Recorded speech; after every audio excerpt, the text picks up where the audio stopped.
What is going on, fan feeders? We're coming up on week 4, and it's time to talk fantasy football once again. I'm joined by Alex, Logan, Dom, the fantasy doom squad. The fantasy teams hate to see us coming because we fix them quick. But yeah, so we're here talking about fantasy football, and tonight we're going to talk about buys and sells. We've been kind of talking about this in the last couple weeks about how you need to see trends. And the first couple weeks, you kind of just wait and see what happens. But now we are through week 3. We've got some pretty good information about how teams are using certain players and what they're looking like this year. And now is the time to pounce. Now is the time to either buy or sell, and this can change the entire outlook of your whole fantasy season. So you do not want to delay. This is a very important episode. So yeah, if you're listening to us, if you're watching us, make sure you are subscribed to us on YouTube, over at FanFeed Network. Come and comment, leave comments tonight, guys. We want to hear from you all. We want to, if you have start sit questions, trade questions, anything like that, we're here for you. But fellas, tonight, how are you guys feeling? Awesome. Feeling good. How was week 3 for you all, fancy? I got chopped in my guillotine league this week because I had CD Lamb, and it's my first time getting chopped in a guillotine league. The one I played last year, I won, and it was really sad because I had all these plans for the waiver wire. They didn't come to fruition. I actually got chopped in my guillotine league as well. This is the first time I've done one, and I got chopped because of CD Lamb as well. That sucks. I feel like that's just like the main factor. Everybody losing this week. Oh, 100%. That's the hardest part I feel like about these guillotine leagues is like, especially in the early weeks.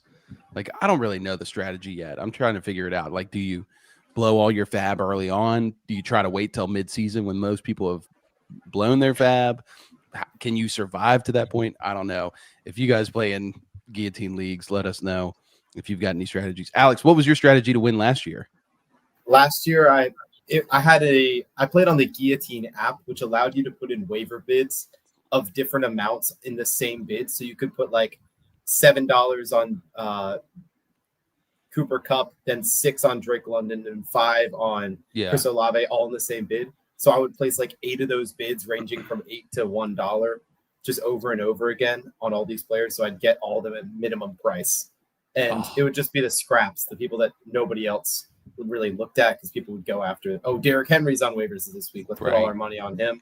And over time, as people spent their money, I'd just rack up all the best like starting caliber players. And by the final week, I had everybody. Gosh, that's so sick. Man, I wish I could see your final team. It had the top 4 receivers and the top 4 running backs on ESPN's weekly rankings by week 17. It's pretty fun. That's crazy. Yeah, I kept trying to put in bids. So in ours, it was like $1,000 fab budget. Yeah. And so like the first week I didn't really put many bids because I just wanted to see how people were bidding. I bid pretty low. And man, it was like $500 on this guy, $500 on that guy. I'm like, good Lord. And so like by this last week, I tried to put more bids in. And I thought I bid pretty high, but like I think Brock Bowers went for like $700 last week. It was nuts. But enough about that. Quick check in on the fan feed Writers League, just because I know some people are interested. I'm in 3rd currently. Let's go. Dom, where are you? Oh, Dom. I think I'm 2-1. I don't know where I am on the rankings, so. You are currently 11th. You're 1-2. Oh, I'm 1-2. You must have lost them last night. Yeah, I was looking at that league and I was like, I don't know if I have any hope because on Sunday I saw I was like losing and I was like maybe, and then I looked at the score again. I was like, that's 136 to 104. Probably not coming back from that. It's not happening. Valdemar, our Ravens writer, a lot of people saw him last night or Sunday night on the pod. He is currently 3-0, the number 1 team in the league. And right behind him is actually our Lions writer, Steph, who was unable to make the Sunday night show, but that would have been kind of cool to have them too. Top of the fantasy league and then debating on Sunday night. That was a good game Monday night. Logan, how are your fantasy teams doing?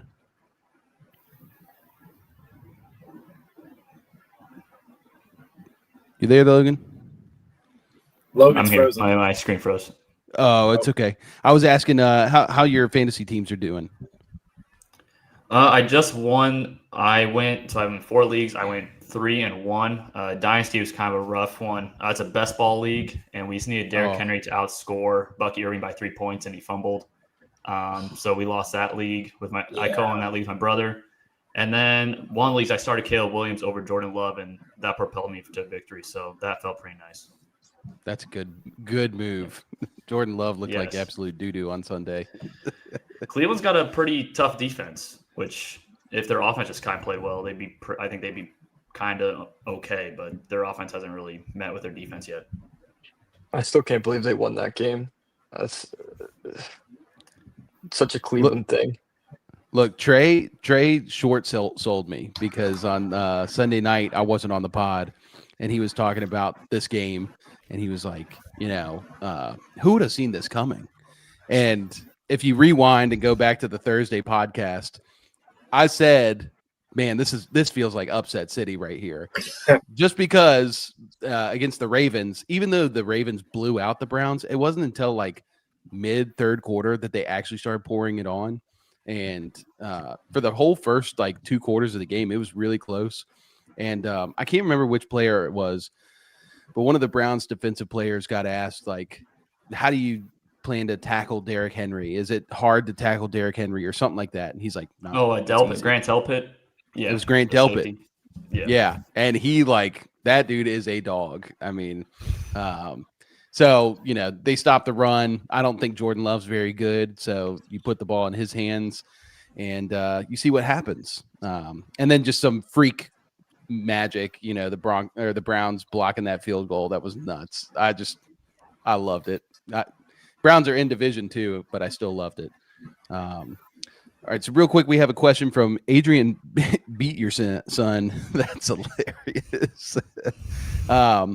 Brees Hall versus Miami, Marion Hampton versus the Giants, or Scatabo versus the Chargers, Dobbins versus Cincinnati, Devonta Smith versus Tampa. Start 2 flex. This is a lot. Where are you guys at on this one?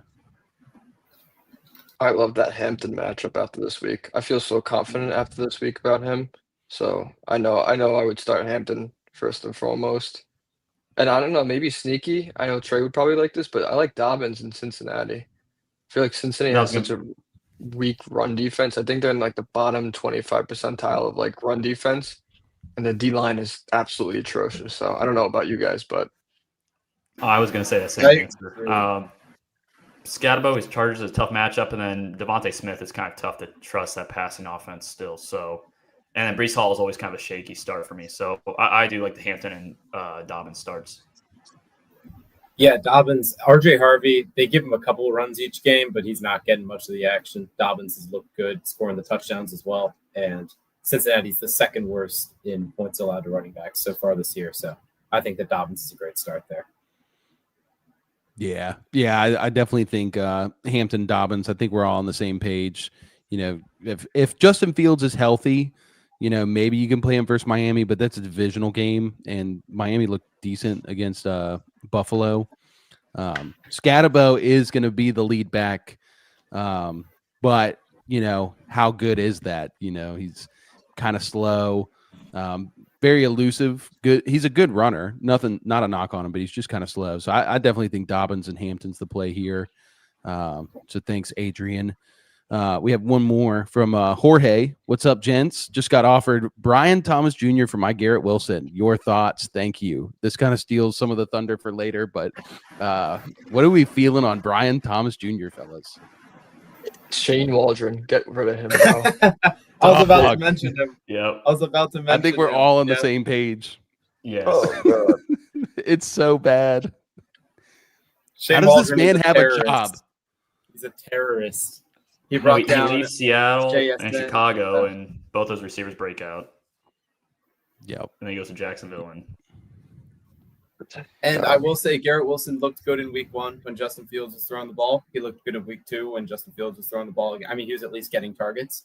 His best week was this week with Tyrod Taylor force feeding him, but I think Garrett Wilson's still going to be a good receiver for the rest of this year. I don't know if I'd give him up for a Brian Thomas Jr. who looks completely lost out there.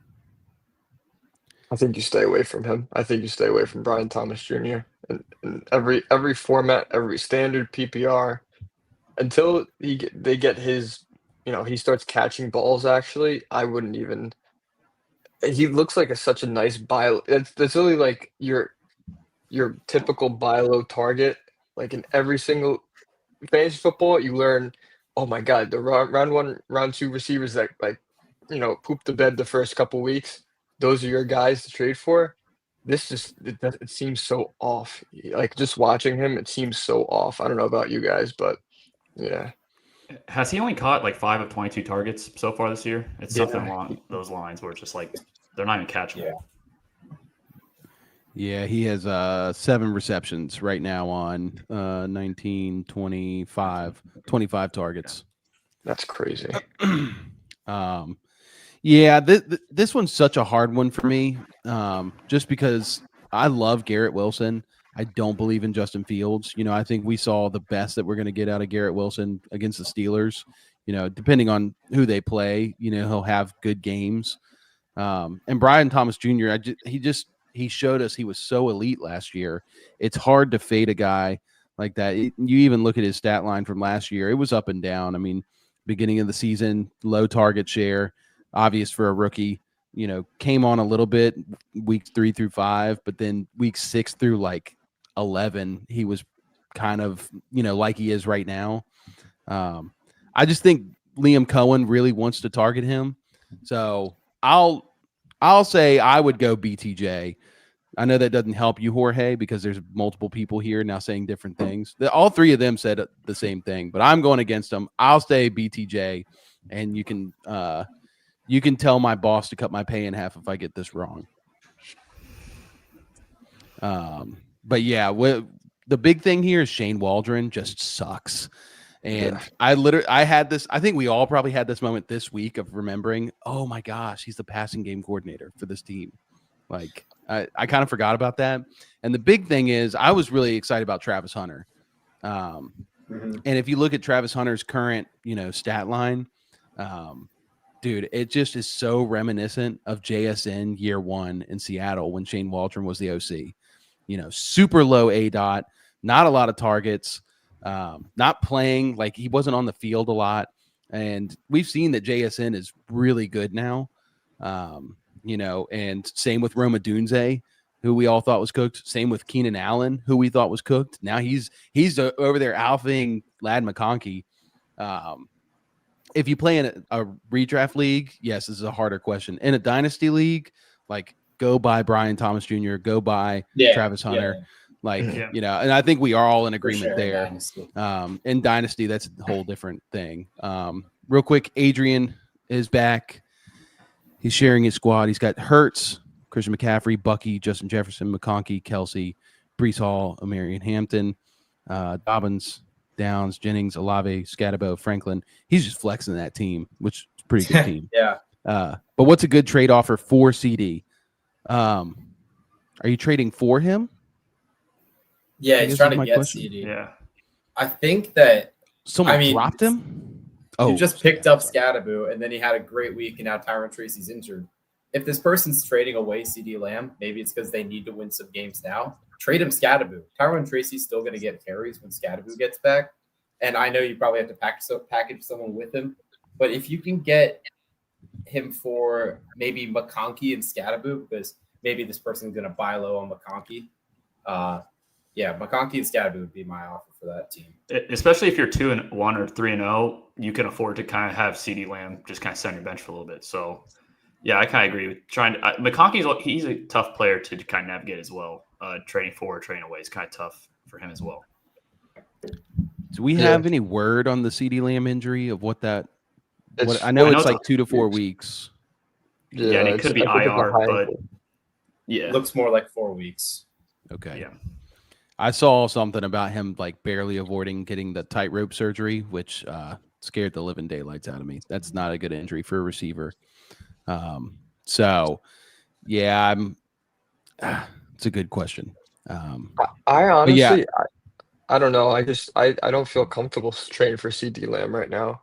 Like I know he's been lights out like the weeks he's been healthy, but you have a really nice team. I wouldn't even risk because I personally I'm going against what Cam says. I really like Scatabo. I know his matchup against the Chargers isn't great, but I really like Scatabo and I like how the Giants are using him. He got 8 targets last week, so I mean, for a Giants player, that's like you're winning the Super Bowl. But uh, I don't know. I would maybe stay away from that. Wait till things develop a little bit. Maybe you get maybe McConkey has a great week and you can trade him high for that. But I don't know. I think you stay here. Yeah, and you can kind of move. I mean, he's got Brees Hall. I feel like Brees would be a good guy to put in that trade, or Devonta Smith. Package those two. There's so many different combos. I do say you got to take the risk and go for CD because he's a top 3 receiver when he's playing. And we just saw that George Pickens did not do really much of anything after CD left. So, CD, I think it is a good buy to stash if you can afford it, if you're not 0-3. All right, last one before we get into this. El Pollo, 33. I got offered Ladd, Saquon, and Jacoby Myers for Bucky, London, Hill, and JCM. Do I take? No. You got offered? I say no. That's a big trade. It's like flipping rosters. Yeah, so he basically the London Hill part kind of scares me, but you're getting a Bucky. So his team after that trade would be Mahomes, Bijan, Barkley, McConkey, Myers, Laporta, and then Marvin Harrison or Jordan Addison in the flex. And we know that's going to be Jordan Addison because Marvin Harrison. Yeah. I think I'm bringing back up the original trade. I think you do not do this trade. I think, Bucky's had a slow start. Drake's had a slow start. Tyreek's had a slow start, but we saw Tyreek come on. London just, the dude is going to get targets. Right now, he's still dealing with that shoulder injury. So that's probably going to be done within a week or two. I just think that's Are you worried about Michael Penix at all? I am worried about Penix, but we've seen bad quarterbacks support good wide receiver seasons through sheer volume. London, it just needs to be thrown in his general area for him to catch the ball. And I do think they're going to try to put him into the slot more like they did last year, which will get him some easy targets. I don't know, dude. Ladd scares me right now. Like, I like Ladd as a buy, because he's the lowest of the 3 receivers in Los Angeles, which we're going to get into here in a moment. Saquon's just been middle of the road. He'll probably pick it up. Jacoby Myers is just always good, just good. But he just got alpha by Trey Tucker. Yeah. So in this trade, I think that he's just trying to buy low off you. Yeah. And I don't think you should let that happen because you're trading probably the guys you drafted in the 2nd, 3rd, and 4th round for Ladd, Saquon, then Myers, who's way down the list. Yeah. I think that, yes, having Saquon and Bijan is very appetizing. Like that's an appealing running back duo. But to give up guys that just had bad weeks for the last couple weeks, but I mean their upside, Bucky's upside is top 5 running back. JCM could be top 10 if he gets carries. Like this week's game script wasn't in his favor. Then London and Hill, also big upside guys. I don't think you give that up. Here's some more context really quick. Feeling desperate at 0-3 makes me want to trade, but I like my roster. Just had unfortunate weeks. I would just stay with it. I would not get desperate, and because I feel like you make a trade and it could even derail your team even farther. I would just hold on to your team for now. 3 weeks I think it's too early to make a trade of that magnitude just yet. And really, too, you want to take the name value of some of these players like Bucky. Wow, comments are flying in. Take the name value of a Bucky or a Drake London and tier down and get a 2-for-1. Keenan Allen is a name that I think is a great target, and then tag on like one of these later running backs that could pop off, like rookie running backs. That's the name value alone, if you're 0-3, you got to kind of create points on your team. But yeah, I wouldn't make that trade. All right. We've got a lot of comments here. We're going to do this one really quick because it's an easy one. Then we're going to go into it. And I promise we will come back to some of these questions closer to the end. This is an easy one because we already mentioned this briefly, but Quinshon Judkins or Trey Benson the rest of the year? Judkins. I like Judkins Judkins. Yeah, is more talented. I know you're a Trey Benson hater. I hate Trey Benson. It's really Imari DeMarcado season for those who know ball. I personally like Judkins. I feel like it's just I know Benson's gonna get the workhorse role there, but Judkins is really good against the hard Green Bay Packers defense. He had 16 points, so it's like, what can he do against somebody like the Giants or Cincinnati in his division? So I really like Judkins. Yep. So that's an easy one. Yeah. Go ahead. It's like comparing Chuba Hubbard last year to Bucky Irvin. Like, you've got a talented rookie that's coming into his own versus a guy who's going to take over a bunch of carries because a running back got injured. But I just think that you want the talented rookie who's on the uptick instead of Benson. What you're going to get is just inefficient running, but a good amount of volume. I'd rather have Judkins. Yeah. Yep. We just saw Judkins be a dog. He was one of the top rookie running back prospects. That's just easy for me. I think I will say Benson has been playing well. I will admit he's been playing well. He's probably not going to get alphaed by Imari DeMarcado, but the odds are never zero for that. But at this time, guys, thank you so much for the comments. These questions, I promise you we'll come back to them at the end. But we got to get into some of these buys and sells, and hopefully we'll hit some of these players you're talking about. So let's do this. We're going to start with some running backs, fellas. How's that feel? First one I'm going to hit you with is Javonte Williams, and you tell me if we should buy or sell Javonte Williams. He is currently the RB7 overall. After this week, I'm a Javonte Williams owner. After this week, I would buy him. I know they played the Bears and they got he had a fumble, and that scares a lot of fantasy owners because they see fumble as new running back coming in, but he's been the dog in this offense. He's going to be the dog now that CeeDee Lamb is now hurt.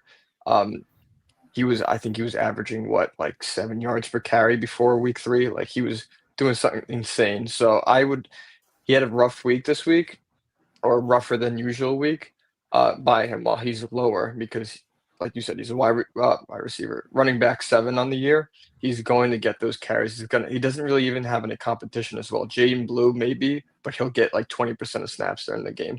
I would buy him. Logan or Alex? You go. I'm going to disagree. Here. I'm going to say that if you have Javonte Williams, hold on to him. Hope that Miles Sanders doesn't keep getting more carries, but Miles Sanders didn't get many carries week 2 because he fumbled week 1, and then he got 1 less carry than Javonte this last week. It's going to be a split backfield the rest of the way. He's not going to be the RB7 this year. I think his ceiling is the RB15 or so, but honestly, I think the most likely outcome is he falls to 20 to 25 range, and Miles Sanders is going to come into relevancy. So I would not buy Javonte technically, but if you have him on your team, I wouldn't sell him.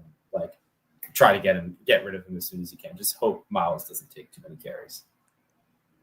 If I had to choose between buying or selling, I would say sell. I do think the CD injury will affect this offense greatly, and maybe defenses start stacking the box a little bit to stop the run. And, Javonte's injury history is also just a bit of concern for me. So, if you can get, sell high on him and get a player that you didn't think that you can possibly get for him earlier in the year, I would sell him. Yep, I'm of the same opinion. We should be selling Javonte Williams. We just saw how dead he was last year, and I'll give it to him. He has been so impressive. I loved him as a prospect coming out. He's getting he was getting a really good workload with the team. But unfortunately, he's been splitting with Miles Sanders, and Sanders has actually looked decent. I just think that offensive line is really good, creating a lot of lanes for him. So it's not like an emergency sell, like go sell him now, but like Alex brought this up that his ceiling's probably RB15. And I think that's right, and if I could trade him for one of these running backs who's been underperforming, that's the kind of trade I'd be looking to do, or buying an underperforming receiver, because people love running backs in home leagues. So yeah, I think you should sell Javonte Williams at RB7 prices, and that's how you make that sell happen. All right, And if you can next get running, go ahead. Not to interrupt you, but like if you get like Javonte plus something to try to get Genty, I would try to do that. I don't know if somebody would trade Genty for Williams plus something, but I would try to do that. Yeah, honestly, my favorite would be to go get like Travion Henderson, and then get a plus on top of that, because Travion, people are so disappointed with him, and I just think his stock just went up super high this last week after Ramondre fumbled twice, Antonio Gibson fumbled once. I think it's wheels up. So let's go to ETN. Travis Etienne, currently the RB9 overall. Are we buying or selling Travis Etienne this year?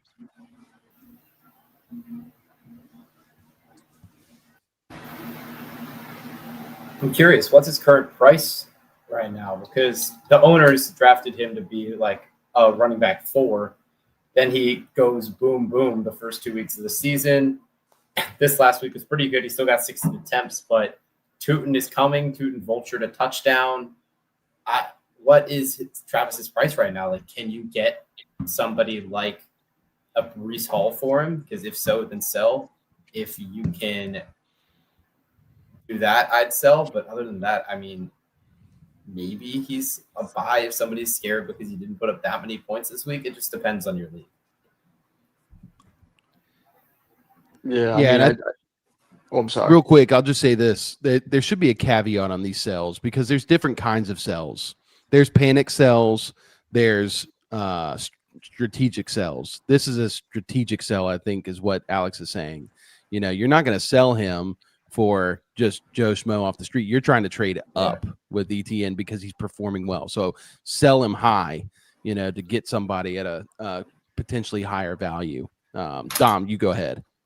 No, yeah, I was literally just gonna say the same thing as you. I wouldn't sell him if you're content with that and someone's trying to give you something the same value as him. I would just trade up, trade for somebody who is going to be an RB top 10, top 5 every single week. Like if you can get who should I even throw out? If someone's crazy enough to give you, if you can give somebody Travis Etienne and a Keenan Allen for a Derrick Henry, I would do that 100%. Even an Ashton Genty in my mind. Yeah, I'm sure we'll talk about him later. Ashton Genty, who's his workload is only going to go up. Or Hampton. Yeah, Hampton. Yeah, him too. Hampton's a good one. Yeah, I would probably sell him as well. He's another player that I'm just kind of worried about, health, injuries. And his next 4 games, he has the 49ers, the Chiefs, the Seahawks, and the Rams. 3 of those teams are bottom 7 in points allowed to running backs this year. And Bashal Tutin, I mean, this regime drafted Bashal Tutin, so they want him to be the guy, I think, eventually. And I do think ETN during this offseason was also the subject of, trade rumors. I think he could also be traded if, Jacksonville kind of slides off and struggles. Yep. Yeah, I'm right there with you. I think, the team told you that they, new head coach, new regime. They bring in rookie running back. They already trust this guy on the goal line, Bashal Tutin. He's getting most of the goal line work. That's a big deal. And Bashal, you just watch him. Like, the dude never loses yards. He gets hit by middle linebackers and pushes forward. I mean, I think he's a really good player. I think he's imminent. But Etienne has played well, and that's the hard part, and after last year, people were so down on him. I think people were getting him in like the 8th or 9th round this year, because of how down they were on him. People were drafting Tank Bigsby over him. And yeah, we're not talking about Tank I Bigsby was. tonight. Yeah, yeah, I that's did what I'm too. saying. I did too. You know, I was taking Bashal over him, so but yeah, if you can sell ETN high, I think you do it, and I think you have to keep in the back of your mind that he's kind of like a ticking time bomb. When he's got that rookie running back behind him, it could happen at any point in time. You will not get through the season without that threat going away. And so if you could sell high on him, go do it. Don't sell him for chips. My favorite trade would be go trade him for Bashal Tutin and then add something on it. Like just make that bet early. And you could be wrong. I could be totally wrong, but that would be my deal. All right, let's go to this next person. This is a good one. Kenneth Walker, currently the RB16. Just had 2 touchdowns on Sunday. We buying or selling? I'm selling. I've had this Kenneth Walker like hate inside of me for the past like couple weeks since the Zach Charbonnet incident in week 1. I just don't trust that split's gonna remain like that. I don't think that it's gonna be that efficient every single week. I don't know if I'd rather get a more consistent and efficient guy than Kenneth Walker because he's got very high value right now. I don't know about you guys, but I love his value being this high, and I think you can get a really, really good guy. Like I think you can realistically Kenneth Walker, if you compare somebody on, maybe get like a Jamar Chase, somebody really good, because his value is so high right now, and people, for some reason, really like believe in that Kenneth Walker, and they don't see Zach Charbonnet that much. They're like, oh my God, he's not gonna, Zach Charbonnet is not gonna steal his touches this game. So I just don't think he's gonna be that consistent every single game. Yeah, I completely Alex, agree, Logan? actually. I completely agree. I think that Kenneth Walker, he's had 2 games where he's averaging less than 2.5 yards a rush, and that concerns me. Along with the fact that Zach Charbonnet, yeah, he hasn't been here this past week, but he's going to come back and he's going to get maybe just as many touches as Walker does. And with Walker scoring 2 touchdowns, it's the perfect opportunity. Sell him. Maybe you could straight up trade him for Genty or somebody like that. And I think that your team would be better off with somebody who's going to get touches no matter what and doesn't have competition in the backfield, even if they haven't scored touchdowns so far this year. Yeah, I agree with both you guys. He's another player that, injuries just scare me a lot. And Charbonnet is out this week, and he'll be back, and they'll continue to split carries when he's back. So I would sell Kenneth Walker as well. Yeah, this is a hard one for me because I was very in on Kenneth Walker this year. Really was overdrafting him in the late 3rd, early 4th. And, it really changed everything early on when they just started giving him a 50-50 timeshare with Charbonnet. And I think that's how this offense wants to run. I don't think they're in a rush because I don't think they were rushing to contend this year. So, I think they're going to try to manage his injuries by splitting carries for him. And at running back, opportunity is everything. And, could he be like the Alvin Kamara of a dual split? I think he's got the skill set, but he's just so inefficient, and the offensive line has not looked very good. Yeah, I just think it's sell Kenneth Walker. He's a perfect sell this week. He got 2 touchdowns in that blowout game. I think he's a perfect sell, especially if you can find somebody who really believes in him. All right, moving on. Let's talk about Genty because everybody's brought up Genty. He's currently the RB33. What are we doing? We buying or selling Ashton Genty?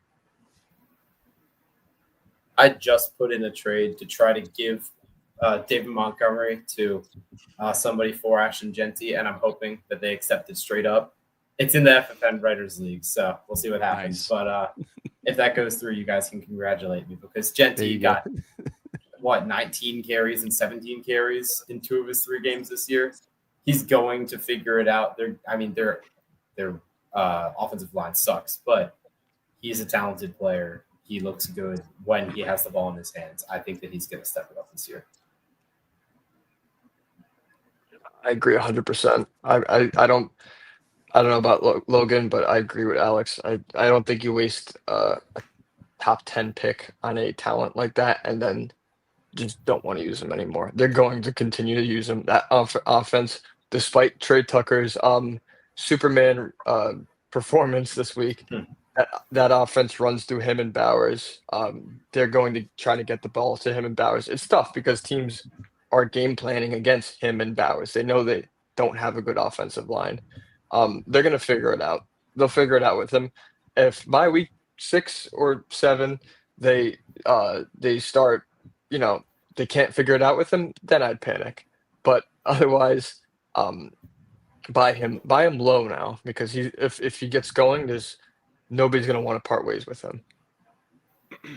Yeah, I think the main problem is just the offensive line. I think he's actually looked pretty good throughout the first 3 weeks. I think the main problem is just the offensive line, and he'll figure it out. He'll get the volume, and like Cam said, volume is huge with running back. So if he continues to be the workhorse, he should be a value that you should buy. 100%. And I was trying to look up his schedule to see if it lightens up, because these first couple matchups were pretty tough. I mean, New England wasn't that great, but go against the Chargers, go against the Commanders. He gets Chicago this week, and he's got some decent matchups. But I think that the biggest problem for Genty, like we've all discussed, that offensive line is so bad.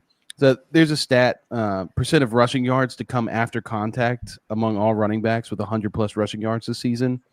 Ashton Genty is at 101%, meaning he has 144 rushing yards this year and 146 rushing yards after contact. The dude is getting hit at or behind the line almost every single play. And there's knuckleheads out there trying to tell you that he's not good. But the fact that he got 36 yards against the Patriots while like fighting off tacklers, that's the hardest earned 36 yards you will ever see in your life. And so Ashton Genty is still an elite talent. I would hesitate to trade or just hold on to him. If somebody comes along and wants to offer something for him, they really, really believe in Genty, I'm okay with trading up, because I do think that this season is going to be tough. He's going to have some games where he pops off, but he's going to have a lot of games where it's, 20 rushes for 50 yards. But, I still think he's a hold for now. And it's still early in his rookie season. So I just love Genty as a whole. And in a dynasty context, we are buying we are buying so fast. If his price went down from 3 first-round picks to 2 first-round picks, I'm sending 2 first-round picks and a second just to make sure I get him, because he is elite. Chat is popping off right now. So thank you, everybody, for hanging out in the chat. Really quick, because we're going to move over to some receivers. I'm going to go back on some of these questions. Arturo, I think, was one of them. Yep. So Arturo had a question. Should I trade Jamar Chase for London or Garrett Wilson? No. Not straight up. No. Yeah, and I think you have to wait. You got to be a little patient. They just went up against probably the best secondary in the league. And that Vikings defense is like the truth. They do have Denver this week. It's going to be tough. He's going against Trey's babe, Patrick Surtain. Even though Surtain, didn't he get cooked this past week? Kind of. Anyway, yeah, don't trade Jamar Chase just yet. It was Quentin Johnson. He was balling on him. But yeah, don't trade Jamar Chase straight up right now. If you get a Godfather offer for him, take it. But give Browning some time, because he's actually performed pretty well in the past. Go look at his 2023 stat lines for the last 8 games of the season that year. The dude was QB 8 or better in 5 of 7 of those games or something like that. So thank you, Arturo. We have another one from Hobby Steels. Who do y'all think I should put in my flex? Jacoby Myers, Judkins, or Chase Brown? Everybody together now? Judkins. We are a Judkins show. Let's see. I'm trying to see if there's any other questions here. Just really appreciate one about everybody. A trade with Jamar, Genty, and Kelsey for Bowers, Nico Collins, and Jacobs. Oh, is that a new one? Here we go. I'm going to pull this one up, and then I'll pull up that one I just pulled up.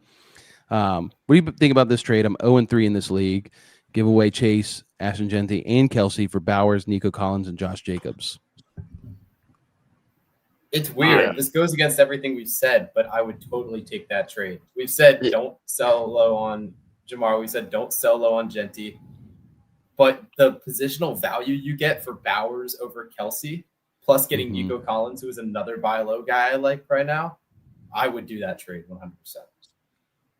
I also had, I don't know, by the end of the show, we'll get to it, but I have Josh Jacobs as one of my biggest buy low candidates. I think he has fantastic value right now to buy, just because that offensive line is so good for him, and he's looked fantastic. The eye test is fantastic.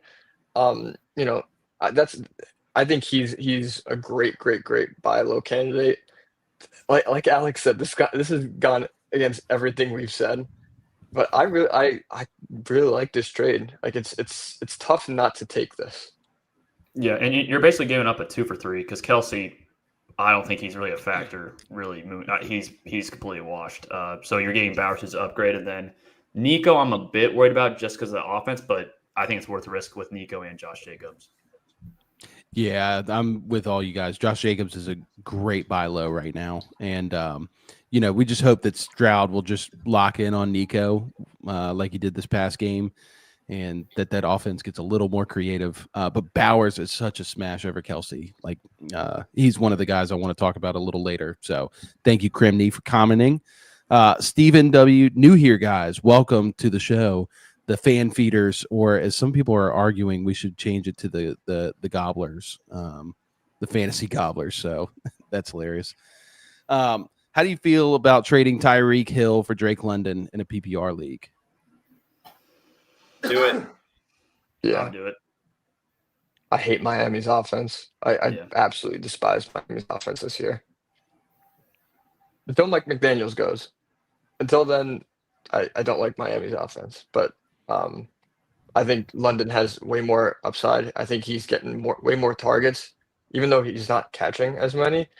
I think that's just more of a Michael Penix issue.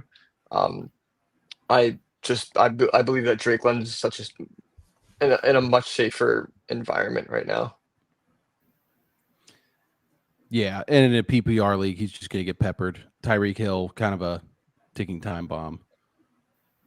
Yeah, I have a source. I go to Syracuse, and we have a pretty good communications program here. And I have a friend who spent the summer as a Miami Dolphins beat reporter, and he said that he thinks that Tyreek Hill is going to be out of the building by week 12 because of the awful relationship he's had with the whole team all offseason. So I wouldn't bet on Hill. I think that London's way higher in my rest of season rankings. All right, let's move to this next question because we got them coming fast. We'll try to go fast on some of these. Are you rostering Harvey or Algier? Harvey. Either? Yeah. Well, I wouldn't want to, but if I had to, I would probably choose Harvey. But I'm holding Harvey. I don't know if Harvey ever gets a role. Like, I don't know what his role is going to be this year because Dobbins is playing so well, and I have not been impressed with Harvey at all, to be quite honest with you. I think you're breaking my heart, Logan. I think if Bijan goes down, Algier is like a automatic RB2. I think we've seen that before, but that's if he goes down. You know who I compare Algier to? Blake Corum in LA. I think they're literally the exact same player. I think they if Kyron Williams or Bijan goes down, they're automatic RB2s. I think Harvey has a realistic chance of getting this RB1 role. I think he's a great stash. That's my thinking in this. Yeah, I think they're both worthy of stashes. Harvey, I just think, has way more upside if Dobbins were to get hurt because he does have that pass catching acumen. But Algier's getting work currently with Bijan. Week 2, he was dominating that whole second half, and it was just frustrating the crap out of us Bijan owners. So, but yeah, if you want to ride on the wild side like I do, let's go Harvey. I've seen enough of Algier. And then also, are you trading Chase Brown for Genty straight up? Everybody together now? Yes. Yeah. Do it. We have another one. Jay Hang, 20. Hi, would you trade Brian Thomas Jr., Josh Jacobs, and Travis Hunter for Amon-Ra, Judkins, and Scatterbo? Yeah. Yeah, I think. 100%. I mean, Travis Hunter really scares me. And you get Amon-Ra and Junkins, I would do that. Yeah, Yeah. 100%. Oh my I don't goodness. like having to give up Josh Jacobs, but I think that Amon-Ra is way safer than BTJ, so I think that's worth it. And Yeah. I think Judkins has the opportunity to match Josh Jacobs' output this year. So Amon-Ra, I think, is way safer than Brian Thomas Jr. right now. And Hunter, I just think he's getting the JSN treatment this year. So in redraft, I'd like if I can sell him, I'm trying to sell him. Scatterbo is going to be the starter. I think, it's been pretty clear. Tyrone Tracy, his time has come. He'll come back from injury and be okay. But yeah, I think that's a pretty easy one. If I got that trade, I'd be smashing. Now, thank do you. you guys do that trade in Dynasty? Oh, Dynasty? Nah. Ooh, maybe. I mean, Yes, I would still do it. I'm on Raw. Yeah. I'd still do it in Dynasty because of Judkins' upside, and Josh Jacobs out of the league in 3 years. Yeah, Jacobs is, That's true, yeah. How old is Jacobs? older. Is he 27? I think he's like 27, 28. Okay. Yeah, I would be. And Scatterbo, too. You get two young running backs. And then Amon-Ra is only like 25. So Yeah, 27. 27. Okay. All right, and last comment before we go into some receivers. And I totally forgot, Alex, that you're in the FanFeed Writers League too. You're also 1 and 2, but you beat Kendrick. I did. I got my get back this week. I did get lucky though. I got bailed out by David Montgomery's monster performance, but I mean, I've been preaching David Montgomery all off season, so I'm happy that he kind of made it pay off. Yeah. With such a tight league that you went from potentially being a bottom 2 team to all the way up to 7th. Yeah, and I do have the 4th most points scored, I will say, and I lost 152-149 the week before too. Yeah, you are getting smacked. League. So I have enough points to show for it. I'm glad that I finally got it. Good for you. Yeah, it was a close one. Shout out Kendrick. I know Kendrick really didn't care about that fantasy game because he did end up winning. The Panthers won 30-0 against the Falcons on Sunday, and that's a huge win as a Panthers fan. Okay, Crimney, really quick, just added this comment. I just got offered Pickens and Bowers for Kelsey and AJ Brown from the same dude instead of the big trade before. Do it. Yeah. Oh my God. Yeah. Kelsey's worthless in fantasy. Yeah, and Brown is just a wide receiver 1 now. I mean, honestly, AJ Brown isn't so high for me. So yeah, get as much value as you can. Yeah, this one's even better. Take that, Crimney. Take that. Speaking of AJ Brown, let's kick off some receivers. AJ Brown, what are we doing with AJ Brown right now? He just had a monster game. I don't really know currently what his overall rating is, but y'all tell me, are we buying or selling AJ Brown right now? I would sell him. Last week we said wait for one big AJ Brown. Yeah. Yeah, take it away, Logan. Sorry. Oh, you're good. I was gonna say sell him because first half he had 0 yards and only 1 target, and they really got game scripted into having to throw the ball. I'm still left pretty unimpressed with that offense and Jalen Hurts. Like when I watch that first half, it's like, and people kind of blame the coaching. I do not know what it is, but it's just like they have 2 elite weapons in the receiving game, and they just don't throw to them. So I would sell AJ Brown, and I don't know, maybe you do AJ Brown and another player, and you try to get Jamar Chase. If somebody's really worried about Jamar Chase, maybe you do something like that. Yeah. I 100% agree. I saw 22 point something points, and I was like, oh my God, you have to sell him. Like that is like the epitome of sell high, because that offense is never ever going to throw to him like that unless they're losing. Unless your name is Jalen Hurts or Saquon Barkley, you should try to trade them away. Even Devonta Smith, I'll include in that. I know he had a very decent game this week. Because of the passing volume, trade him away. Get somebody you can really rely on. George Pickens, I'd trade him for George Pickens 1 for 1, 100%. I know somebody just asked about George Pickens, but yeah, get rid of their wide receivers.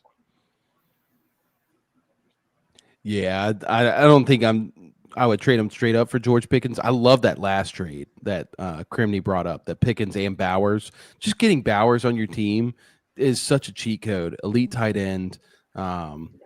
But yeah, I think AJ's definitely a sell. As we said it last week, wait for one big game, and we got it. Thank you, Sean McVay. Thank you, Los Angeles Rams, for your contribution. Now we can sell AJ Brown. Hopefully somebody is like, oh yeah, he's back. Because golly, that OC just bothers me. Devonta Smith had 9 targets. AJ had 10. AJ is a better talent. That's why he had more yards. But it's such a frustrating offense. I don't want to deal with it. Even last year when they passed more, there were AJ games and then there were Devonta Smith games. So even as an alpha on his team, they were spreading the ball around. Now we're talking about a bad OC who wants to run the ball and play this conservative game style. Get rid of him. It's just not worth the headache. I don't even know why I drafted him. I'm so stupid. All right, let's move on. Conversation I think is really fun. The Chargers wide receivers. This is probably one that shocked most of us, was that the Chargers were going to come out and continue their pass rate over expectation being so high from last year. Now they have 3 receivers on that team who are fantasy viable. Keenan Allen, currently wide receiver 6. Quentin Johnston, currently wide receiver 8, brother. What? And Ladd McConkey, currently the wide receiver 41. What are we doing with these receivers? Is there 1 or 2 that you're buying, or buying all of them, selling all of them? What are we doing? This is stuff that you would like joke around with people last year. Like, I'm gonna trade you Quinshon Judkins for Jamar Chase. But for me, I'm holding Quinshon Judkins, buying Ladd McConkey and Johnston. selling Keenan Allen. Quentin Johnston. I know we're talking about Quinshon Judkins a lot, but Quentin Johnston. Oh, I'm so sorry. No, you're good. Johnson. I know. I'm so excited about Quinshon Judkins. No, we all are. Trust. Yes. But yeah, I think each player has Quentin Johnston has that. He's really getting targets. I don't think they're going to go down anytime soon. I think he's the most safe out of those 3, to be honest. I think Ladd McConkey has great buy low potential. I think they drafted him high last year. He got a ton of targets last year. I don't think that's going to go away anytime soon. I think it's just been a weird kind of first 3 weeks. And then Keenan Allen, I'd sell high. I think he's a great sell high candidate. I don't think because I think his value is at wide receiver 1 right now. So people are going to buy him for wide receiver 1 price.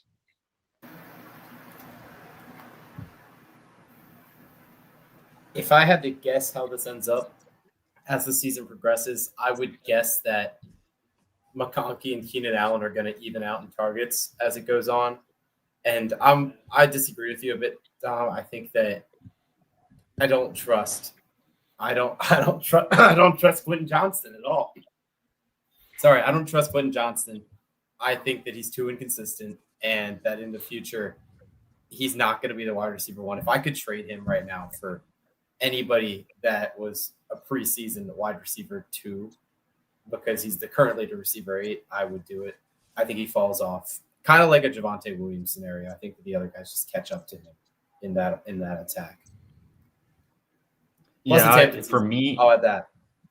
Yeah, for me, Keenan Allen, he scored a touchdown every game. That's not going to hold up. And Johnson, those 2 I would sell high. And I don't think you can really sell McConkey at this point, so I would hold him.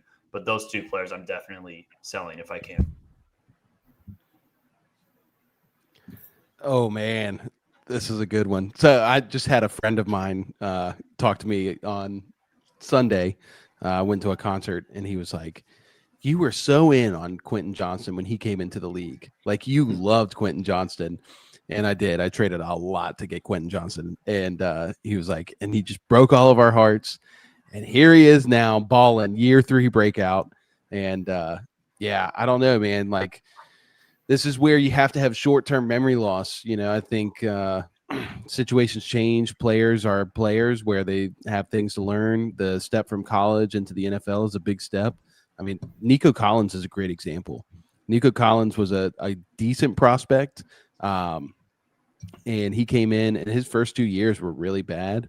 But year 3, he broke out, and now we're talking about him. I mean, I think most people were taking him late first, early second in drafts this year. And, not saying that Quentin Johnson is him. I think Keenan Allen right now is the alpha in the room. I don't know, dude. I think I'm just like trying to get a piece of this because I think that they're all going to have some value moving along in the season. If I was going to put my money on anybody, Lad McConkey's the one that I'm buying, because he's the cheapest one out of all of them. And we just saw him dominate last year. And I don't think that just disappears year over year. But if I'm having fun and actually betting on what I see right in front of me, dude, I'm putting out an offer for Quentin Johnson because here's the thing. Most people, too, who have Quentin Johnson hate Quentin Johnson. They didn't want to draft Quentin Johnson. We're all in the same boat. So if somebody comes along and offers them something that looks like an overpay and you get Quentin Johnson, who knows? He could be, if you could trade an ETN for Johnson, like ETN for Bashal Tootin and Quentin Johnson, brother, that's a trade right there. That's a perfect trade in my mind.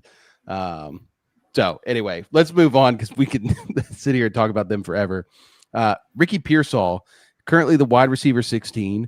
Are we buying or selling this?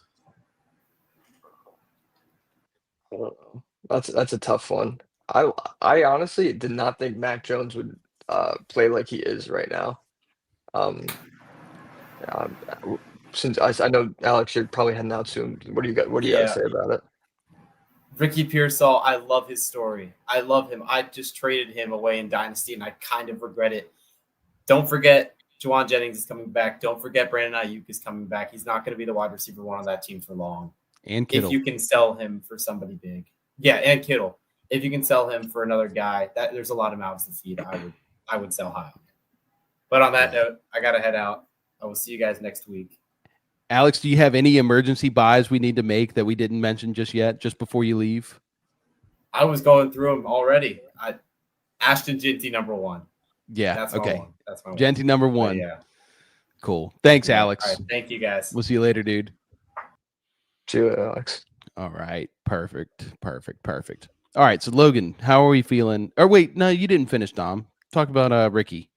No, I mean, I honestly, Alex really kind of changed my mind a little bit. Just hearing him say it a little bit.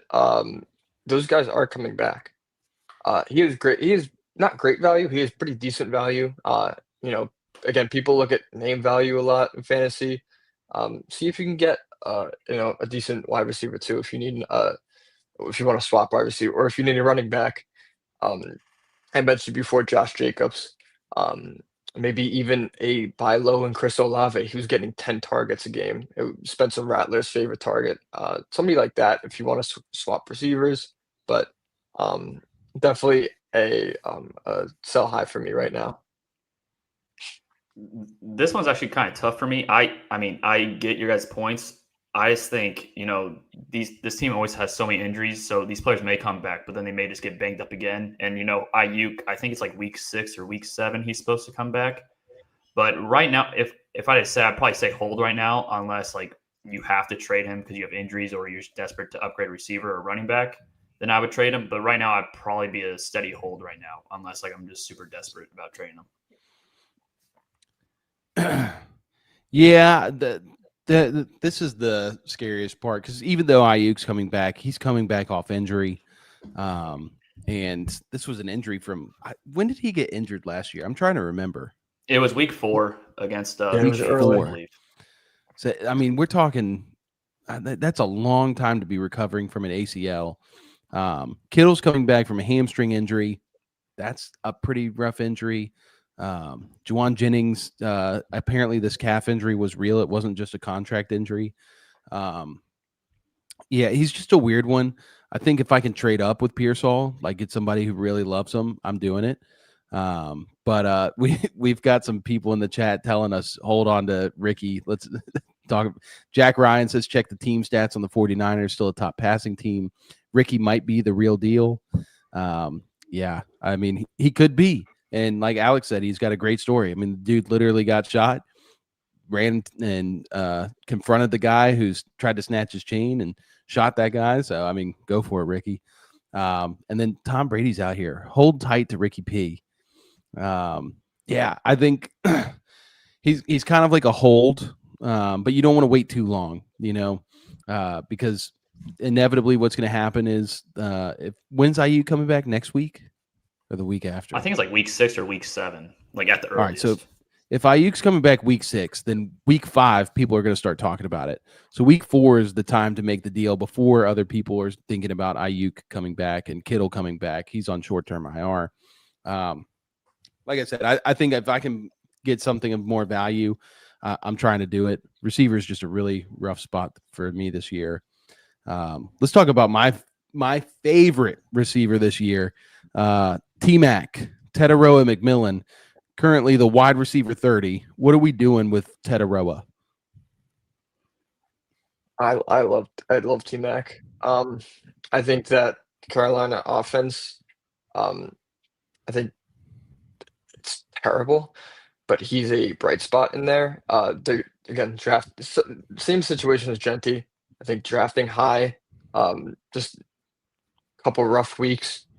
I would give him time. If you have him hold, if you can buy him low, buy him low. His value isn't that high right now. You know, buy him. I would buy him. I think he's in the same boat as Ashton Genty right now. Yeah, it's always situationally, like based on who has him. Are they a struggling team? Are they a really good team? I'm also on the side of just holding him at this point, but buy him low if you can. I always kind of have issues having players on struggling team is kind of a scary proposition, but I would probably hold on to him. So he is probably my biggest buy. He has a very good target share. 9 targets week 1, 10 targets week 2, 8 targets week 3, and this is in his rookie season. Obviously some of these targets are pretty bad, but their connection's only going to get stronger throughout the year. Panthers are also one of these teams that, when they get down, they're going to start slinging the ball, and they're going to sling it to their playmakers. I think Tetaroa is easily the best playmaker on that offense. And I think, come week 6, week 7, he's going to be the focal point of this offense.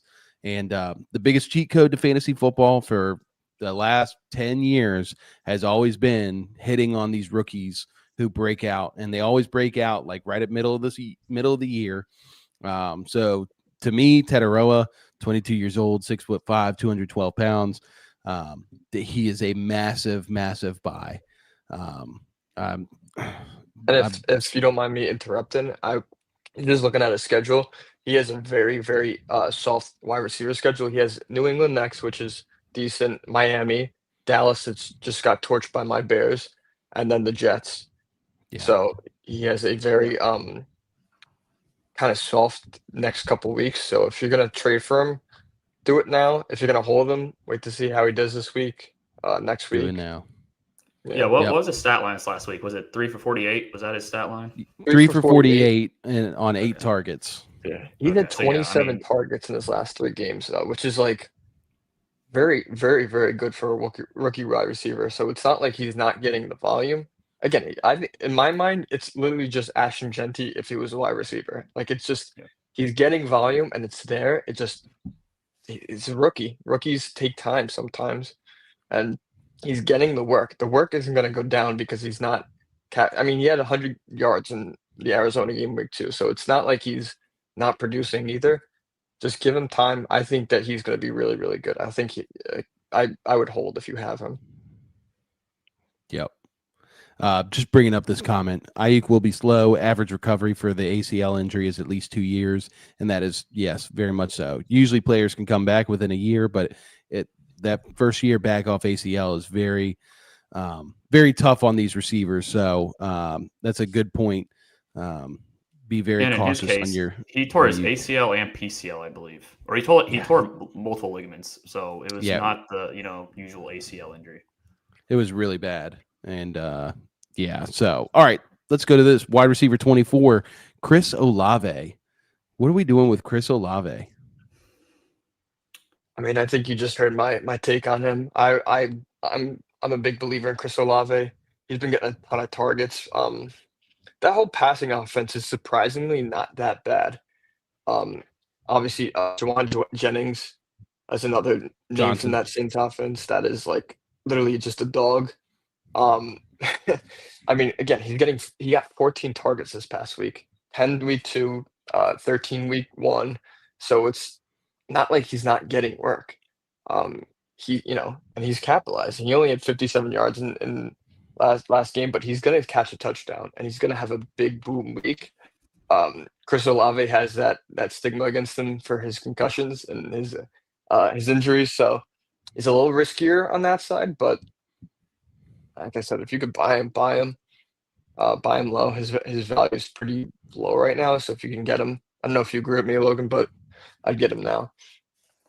So I don't know how much you can get for him if you trade him. I don't know what you can get for him. But the fact he's getting that many targets and he's still not producing like great numbers. I mean, I think he's at 50 something yards the last 3 weeks. If I could sell him based on the targets and volume that he's getting, then I'm going to try to sell him. I just don't know what you're going to get on the market. But for me, I would sell Chris Olave.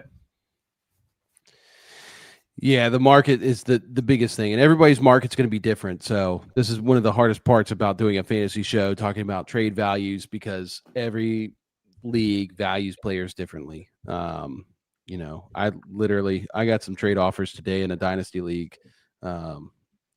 Somebody offered me Hunter Henry, Cedric Tillman, and a 3rd-round pick for Xavier Worthy.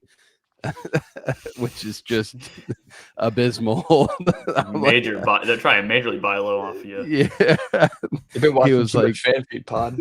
It's just bad, man. It's just really bad. But every market's different. Here's the thing. I think Olave, the target share is elite. I mean, 13 targets, 10 targets, 14 targets. He's just going to keep getting the ball.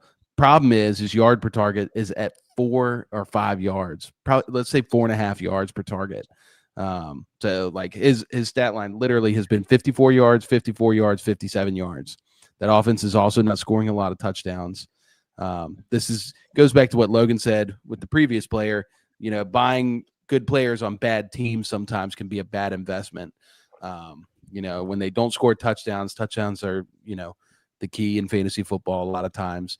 I think it just depends on the market. If Olave is available for cheap, he's a great flex play because he's going to get 10 targets. And it's bound to break at some point. They just played San Fran and Seattle. Both have really good secondaries. They are going to play Buffalo this week. But then they get the Giants, the Patriots, and the Bears. And, we could really see Chris Olave step up. And I think if the Saints decide that they're through with the Spencer Rattler experiment, they can bring out Tyler Shugg.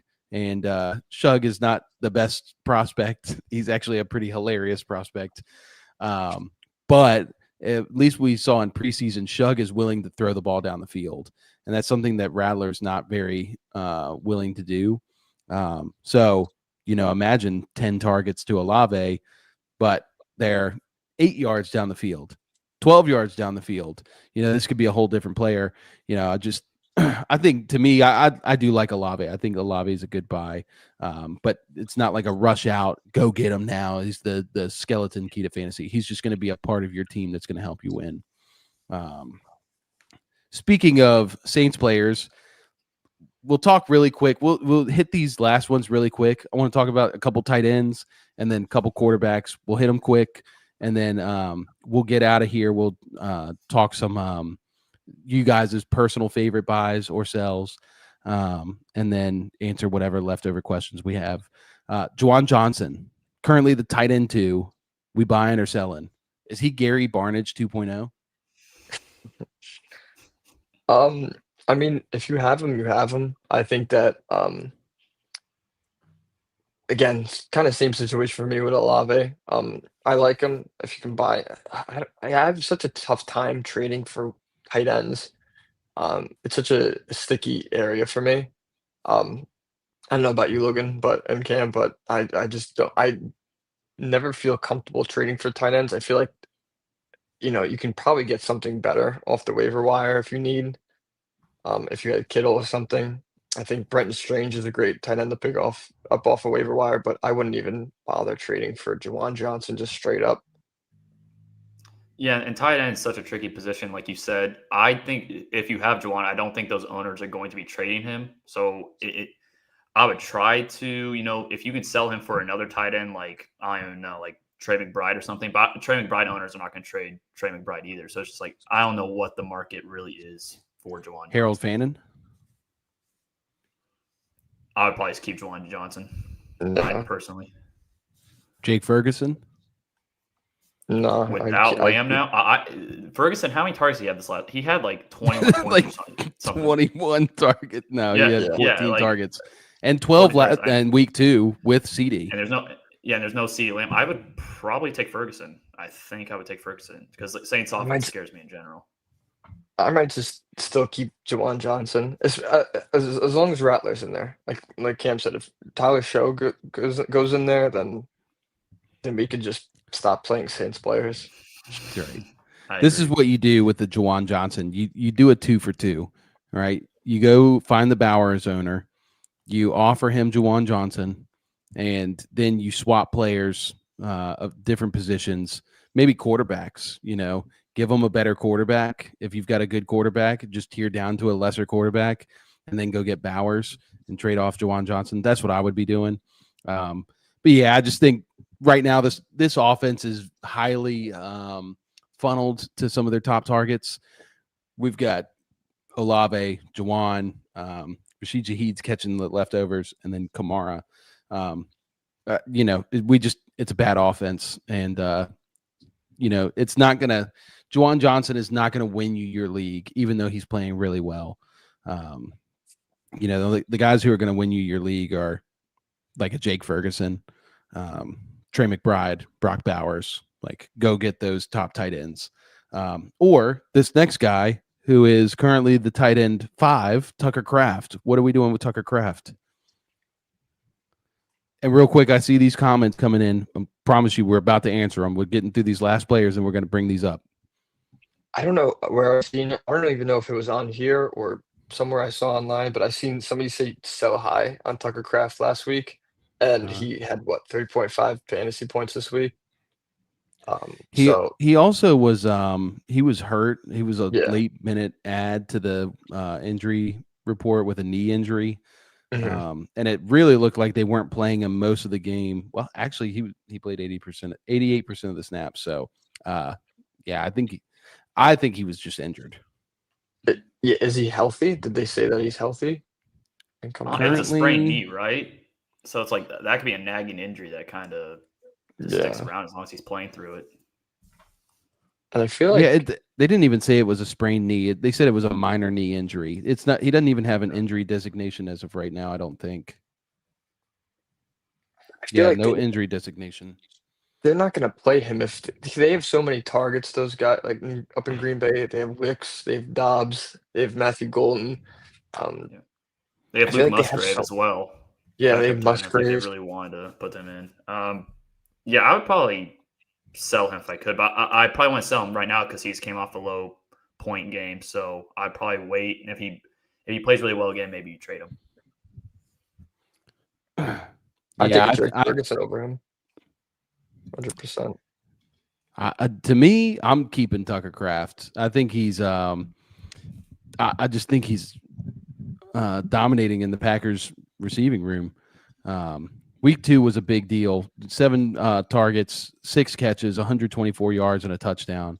That's a really good stat line for a tight end. We don't see that often. I think he's building off of what he had going on last year. And even though they have a lot of mouths to feed over there in Green Bay, I think Jordan Love has like a connection with Tucker Kraft. And I think Tucker Kraft has pretty good upside as like George Kittle light. So I'm buying Tucker Kraft, and then we'll end on this tight end, Brock Bowers, tight end 8. Everybody together now. What are we doing? Bye. Whatever it takes, baby. Whatever it takes. Gino had a terrible game week 2. Week 3, we're not going to talk about, but they're going to keep on throwing the ball. Bowers it's going to come time. And really quick quarterbacks. Caleb Williams currently the quarterback 2. What are we doing? Oh If you man, don't have him, I don't go know. ahead. What are you gonna say? Like, no, you go ahead. You go No, ahead. you can go ahead. Because I'm You're the biased Bears Bears guy. fan. I'll let you go first. You're the Bears guy. I'll let you go. No, you got to go because I'm biased, and I'm gonna say something that many people aren't gonna like. So you go first, and then people So can this is tune another one where out. if somebody offers you, like if somebody has no quarterbacks and is really desperate and they offer you something crazy, I would consider it. But I do think that this could be a trend moving forward. And their schedule, I think they do have some tough opponents coming up, but they have the Raiders this week. They should take advantage of that. Maybe you wait until this week if you really want to sell. But I do think in Ben Johnson's offense, I think Caleb Williams will continue to grow. For me, I have him on a roster. I'm just going to hold him because I have Jordan Love as well, and I'll probably just alternate those two based on matchups. No, I was gonna say something crazy, and I held myself back, but because my love for Caleb is like Cam's love for Luther Burden, who had a fantastic game this week. Yes, he did. Yes, sir. We're back. But no, but really, honestly, I think if you have him, hold him. If he's not picked up in your leagues, please pick him up now. I think that he was a humongous waiver wire last week that you could have picked up, and he did really well. I think he's rostered in 80% of leagues. So if you're that 20%, if you don't have him, he's gonna be. There's no more. No, I don't think Fields is coming back anytime soon. A lot of these, Burrow's out. If you need a good quarterback, pick him up. I wouldn't trade for him if he's on your roster unless you had a Burrow situation and you're stuck starting. I don't know, a Lawrence or somebody undesirable like a CJ Stroud, who's not as efficient as he was in 2023. I feel like this is just better waiver wire pickups. I'd rather pick up Stafford than give up something for Caleb because I feel like Caleb owners are going to see 31 points and be like, give me your running back too, which I value running back two over a quarterback where I could pick him up off of waivers. Yeah. So Caleb's schedule in the next up until week 10 is incredible. He plays the Raiders, plays the Commanders, plays the Saints, plays Baltimore, plays Cincinnati, plays New York Giants. Incredible. Like he's going to eat. So this is not a guy you're going to rush to sell. Take some time. Let him play. I think this offense is going to get some more momentum. They're going to be more explosive. But then they run into a freaking buzzsaw. Week 11, they go to Minnesota. Then they go to Pittsburgh. Then they're at Philadelphia, at Green Bay. Then they're in Cleveland, or at home against Cleveland, at home against Green Bay, and then at San Francisco. Buzzsaw for the end of the year. And that's just not what you want to see heading into the fantasy playoffs. So if you're a 3-0 team and you're thinking about trading for Caleb Williams, stop what you're doing. Wait, be patient. If you need some quick wins, maybe you go get Caleb Williams just because he's going to potentially have like a 25-point floor. We just don't know. Caleb Williams still kind of erratic. All right, last quarterback, Daniel Jones. Who would have thought we'd be talking about him on a buy-sell show? He is currently the quarterback 4. What are we doing with Daniel Jones? We believing in the resurgence of Danny Dimes? I don't know. I feel so uncomfortable saying bye Daniel Jones. But it's like again, that's like a joke you would tell somebody like a year or two ago. Like, oh, I'm buying Daniel Jones on fantasy football. I'm trading for Daniel Jones. But I don't know. I feel like again, I'm not too big on trading quarterbacks unless they're in a package deal.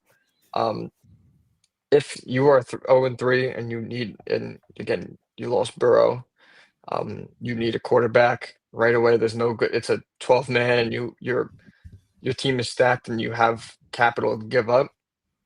Yeah, and somebody's willing to give him up to you. Yeah, but I honestly would rather just pick up a waiver wire. And obviously, if you have him, hold him, please. Don't trade him. Yeah, I wouldn't sell him. It is going to be hard to keep up this pace. They've only punted the ball once in 3 weeks. They're not going to keep doing that. And he's only thrown 1 touchdown each game. He got QB sneaks in the first 2 weeks for touchdowns. So I think he's a good streamer. If I had him, I would keep him. And if I don't have him, I'm not buying him. So he's a hold for me. Yeah, this is quarterbacks and tight ends are hard players to trade for. Quarterbacks especially hard. You don't want to give up a ton for quarterback because the difference between quarterback 6 through quarterback 14, 15, 18 is not that much. Unless you're getting like a Josh Allen, Lamar Jackson, you're not getting that much of an edge. Danny Dimes, good for this guy. I mean, the Colts, we just know they have good options, good players, and they just needed somebody to run the offense. That's all he's doing. But, we'll see if he can keep it up. He's not somebody I'm actively buying. But if somebody wants to offer me him for peanuts because they don't like Danny Dimes, I'll take Danny Dimes. I'm not afraid of him. All right. So that's it for the buys and sells. Let's double back on some of these questions. Jack Ryan commented a little while ago, said, my dogs need some help with Chase Brown, RB2. Ouch. Deep at wide receiver, deep. Talking Nika, he's got Nico, Adunze, Keenan, Sutton, Pearsall, Franklin, and more. Just got offered Dobbins for Sutton. Move on it. Yeah. Oh, yeah, 100%. Oh, my God. Yeah, Dobbins is a great RB2 in this scenario. And Sutton, it's going to vary week to week. As a Bears fan, I would move away from Moore as quickly as you can too, because you have both Moore and Odunze. They're not. I promise you, if I see 2 Bears wide receivers have great fantasy seasons in my lifetime, I'll die happy. But until then, get rid of Moore. Odunze is the wide receiver one in this offense. See if you can get like a lesser guy for that. See if you can get like a Travion Henderson package with somebody. I have news for you, Dom. You are going to die happy this year because, you won't die this year, but you will. After this year, you will be able to die happy because Jack here has the opportunity of a lifetime to take DJ Moore and exchange him for Luther Burden. Don't even ask for anything on top because you don't want to seem greedy. Just take Luther Burden straight up. And I think you could just grab him off the waiver wire. Nah, dude. Everybody's got him. But that's what I'm doing. And Burden will come on, and it will be glorious. And all you Roma Dunze owners will be getting nervous. Moving on. Crimney is back. Scatabo or Judkins rest of the year. Everybody together now. Judkins. Yeah, I think Judkins is just more dynamic. He's a better prospect, even though – and they're both on bad teams. Judkins just easy. All right, this is a good one. All right. 10-team full PPR. What changes could I do? They got Bo Nix, Derrick Henry, Bucky Irving, Puka, Ladd, Laporta, Sutton. Then they got Dobbins on the bench, Troy Franklin, Jacoby Myers, Nick Chubb, Waddle, and Addison. I don't know if you changed anything. Yeah, I mean, maybe sub out Sutton and Dobbins at flex, but other than that, I like it. Well, in this case, it is a 10-team league. If you're going to do anything, I think Addison's going to be a good flex play for you. I mean, I would be trying to take Ladd and like Myers or Waddle or even Dobbins or Sutton. Just those 4 guys would be the guys I'm looking to move, and I would be willing to do a 2-for-1. Since it's a 10-team league, there's less people, so everybody's team is stacked. So I would be looking to upgrade and find somebody for that flex that's going to give you a good floor. But I think your core right there, Henry and Irving and Puka is very strong, and Laporta at tight end is very strong. But I think wide receiver is a little lacking. So I'd be looking at buying receivers. Keenan Allen's a good stopgap guy. Who else? Who would be a good receiver to buy here? I mean, Luther Burden. Buy off the waiver wire. Surprisingly enough, Michael Pittman would be a great buy, I think. Yeah, he's one we didn't talk about. Really yeah. He's a wide receiver 12 right now. He's the number 1 target in that offense. I'd also say Zay Flowers would be a good buy. That was my really buy. You stole it. Yeah, okay. Sorry, Dom. Sorry, I stole your thunder. Tell us about Zay. Why are we buying Zay? No, I mean, I think you're completely right. I'm glad you told Pokey Varsity to buy him because Rashad Bateman isn't having a legacy game for 15 more weeks. You could be assured. Rashad Bateman is not the lead target in this offense, nor is Mark Andrews because Isaiah Likely is coming back very soon. But that's another story. Zay Flowers is the lead man in this offense. He was getting targeted a little bit more in that second quarter, but if you could buy him low right now, he's the wide receiver. Before this week, he was the wide receiver 4. So if you could do a Dobbins and like Myers or Waddle trade for Zay Flowers, I would do that. Yeah. Yeah, even like Ladd plus like Waddle straight up for Flowers is a great deal. Devontae Adams, one other really good buy, I think. All right. Next question. Thank you, Pokey Varsity. Isaac D, should I trade Kenneth Walker for Genty? I also have Zach Sharp. I would do it, and then if Kenneth Walker gets hurt, now you have Zach Charbonnet, who's the starter. So, yeah, I would do that. Yeah, just strategically having 2 running backs on the same team, you're handcuffing yourself. We like handcuff running backs, but only when we don't own the other running back. We want to have pieces of each of these offenses. So, yeah, take Genty, have Sharps in the wings just for when Kenneth Walker gets hurt. Chandler, thank you, by the way, Isaac. Chandler's in here. Would you trade Keenan Allen and Mason for A.J. Brown and Chase Brown?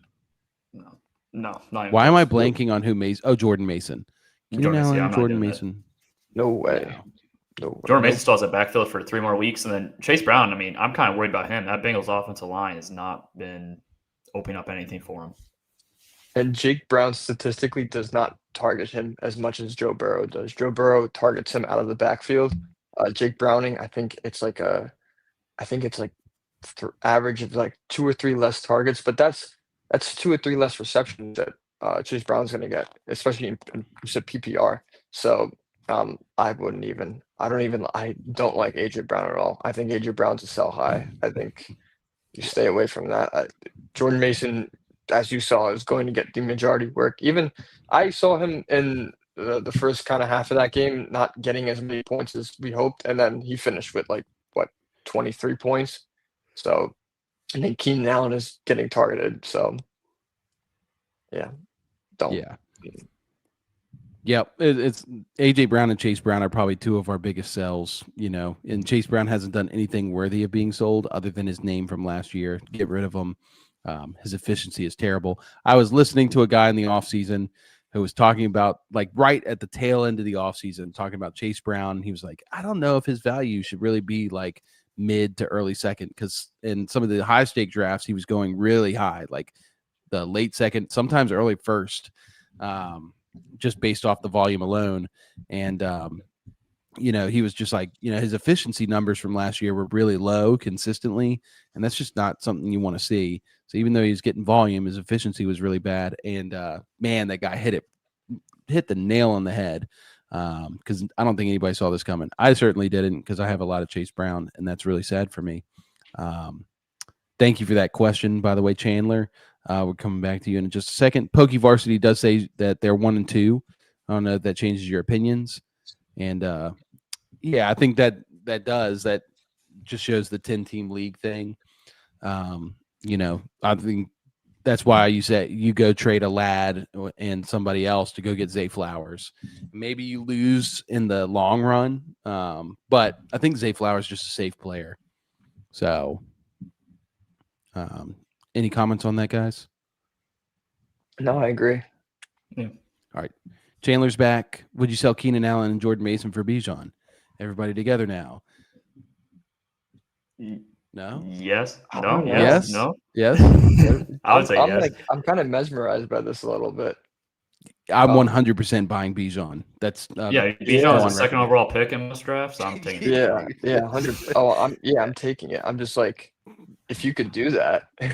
Chandler's out here. I was work. for sure yes. I just didn't know if you guys were on the same page. I was gonna say yes, but I was like, are they gonna say no? No, Went for AJ I'm- Brown and Chase Brown first, and then, well, if I can't get them, can I get Bijan? Yes. This should have yes. been your first one. No, I love that. If you could do that, 100%. Yeah. Okay, Josh Reed 25. Should I trade Brees Hall for Marvin Harrison? No. That's no. Guys, surprise, surprise. Marvin showed up. Is he back? He's here. Yeah, he's there. So do you have that trash bag there just for That- I just exposed myself. I haven't taken out that trash bag, but it's not like gross trash. It's just like Okay. cardboard boxes and stuff. Okay. Cam's wife is like, That's why? good. That's why? good to know. That's good to hear. Cam's like, why? Cam's wife is like, probably like, why is the garbage not being taken out for like That's weeks? right. And his Yeah. name tags like Marvin Harrison on them. There's That's Chase right. Brown on.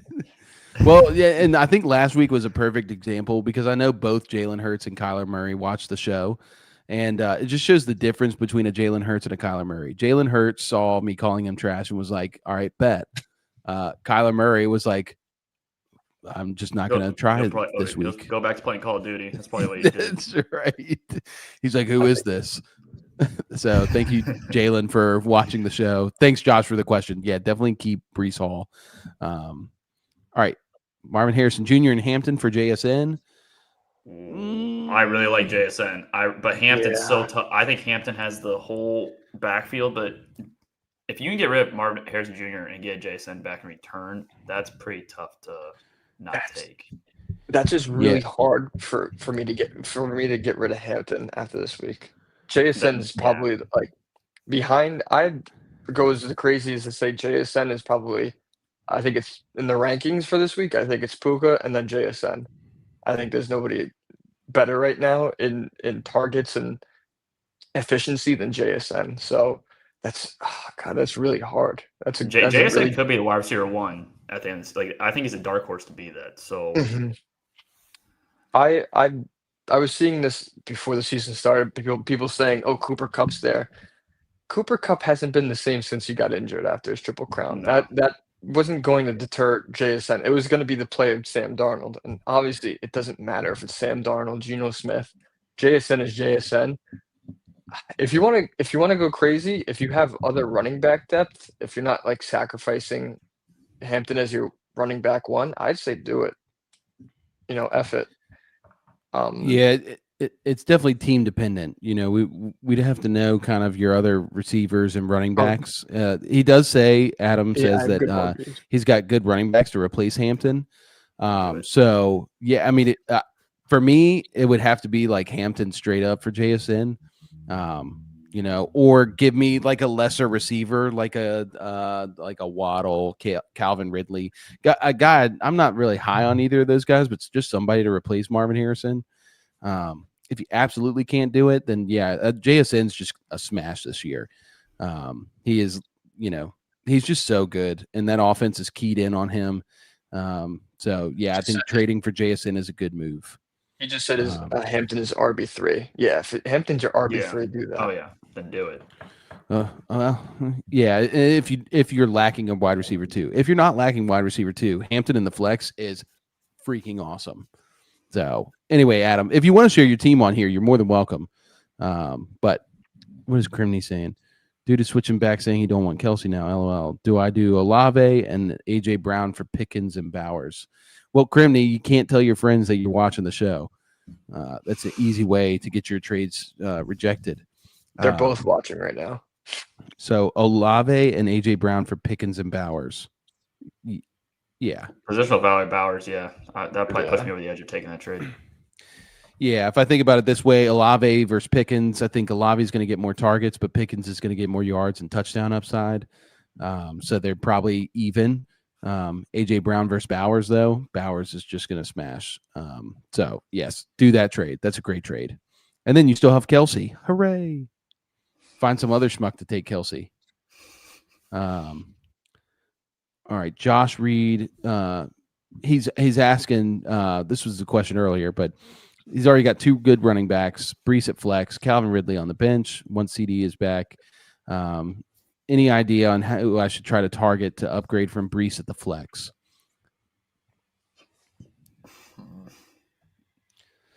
think we've mentioned a couple of these guys, but these rookie running backs, man, like if you can get a rookie, this is the time to get it. Brees Hall is currently RB25. Judkins is the RB31. If you can tear down and get him, and obviously value's different per league, but if you can go get Judkins with Brees Hall, do it. Genty is another good one. Yep. Tetaroa McMillan is a great buy if you already have two good running backs. You know, try to target these rookies who are showing it right now. And then maybe Mika Ibuka. Maybe I don't know Yeah. if somebody would trade him, but I mean, there's no Mike Evans for multiple weeks, and if you can get wide receiver Ibuka. one now. Yeah, definitely. If you can get Ibuka, that's awesome. You can get Trey Tucker, who's currently the wide receiver 4. Just kidding. Don't do that. Don't do that. Please don't do that. But yeah, and he also said maybe do Brees and Ridley for 1, and I think that's a great move. But Ridley, it just the Titans' offense is just really bad this year, and he's just going to be Calvin Ridley. You know, where I still believe in Calvin Ridley. He's going to get a lot of targets with not a lot of efficiency off those targets, but probably lead the league in air yards once again. So, yeah, if you can package those guys up, Emeka Egbuka, Michael Pittman's a good one. You could probably do Brees straight up for Pittman and probably get something on top of that because people are so low on Pittman. Zay Flowers, we've talked about. Yeah, any of those guys are great. Tom Brady's back in here. Najee's done for the year, though. Hampton is the RB1 on the Chargers. Joke's on you, Tom, because even when Najee was there, Hampton was the RB1, even though they kept feeding Najee. Najee was just so bad. Not efficient at all. Not efficient at all. And, I mean, prayers out to the guy. Hate to see a guy, you know, tear his we have a moderator in the stream. That's kind of crazy. Can I remove? Or should I keep? Is that Tom Brady? It might be Tom. Brady. Trying to tell us about Hampton being the RB1? It might be. Hold on. I'll remove him and then I'll see if he texts me. But yeah, Najee, I just think is bad. But I feel bad for the guy. I hope he gets a speedy recovery. But just thankful the Steelers traded him or did not re-sign him, I should say. Cool. All right, well, that's all our questions. It's currently 8:53. Boys, man, this has been a long one. So really quick, leave the people with your parting thoughts. Who is your biggest buy or sell this year? What is your strategy for this week coming up? Just leave us with something that is actionable. You want me to go first, Logan? You want to go first? You go first. All right. For me, if you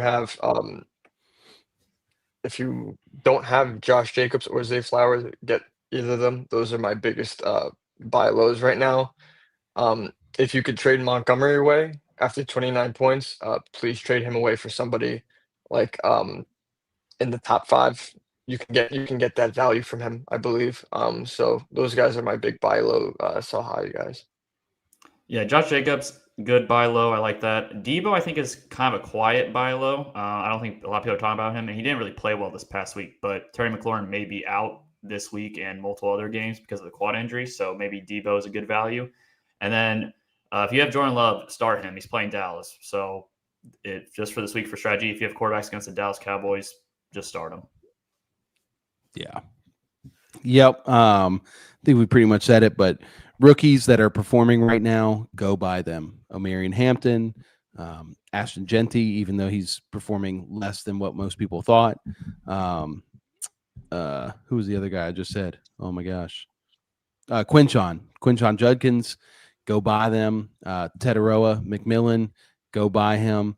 And then at tight end, Brock Bowers, buy. He is easily my biggest buy. Any chance you can buy an elite player off of some rough weeks, he's a guy that you got to go get. So anyway, with that, guys, we're going to sign off. Once again, if you have joined us, thank you so much, first off, for all the questions. This has probably been the most active the chat's ever been. Been a blast just answering you guys' questions and, talking to y'all. So I hope you all enjoyed it. If you haven't already, subscribe to the YouTube channel, give us a like and a follow, subscribe, ring the bell, all that good stuff. Go on over to FanFeed Network. These guys have an article, I think it's dropping tomorrow morning, right?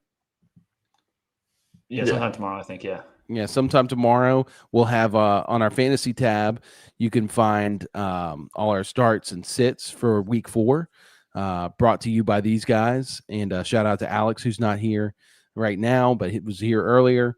But yeah, definitely keep checking it out and go out there, make some trade offers. Don't be afraid to send offers. And yeah, let us know how you did. And we will see you guys next week. So good luck, everybody. We will see you next time.